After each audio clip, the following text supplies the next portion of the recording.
Vamos fazer o macarrão, tá? Tá rolando aí? Agora tá rolando aí? é um atumzinho com tempero, tá? Mas aí a receita é própria, não posso falar o segredo. Não, o segredo é os mosquitos que passam e caem aí dentro. Lógico, Esse é a o segredo. cinza da fogueira lá embaixo, pra São dar uma João. sustância. Certo? E aqui a gente estamos preparando um molho ainda. Essa água aqui é água de reuso, nós vamos utilizar no macarrão. Eu lavei a virilha com essa água. Essa água é a água do macarrão, nós vamos fazer. É a água do Depois reuso. que eu lavei a virilha, ela ficou com densidade 2. Tá mais densa a água, tá mais grossa. Sustentabilidade aí. Você é louco. Olha como que abre o molho de tomate. Viu?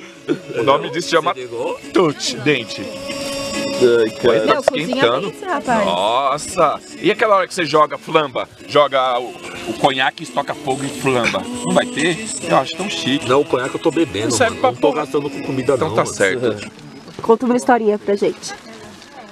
Macarrão. Eu adoro macarrão.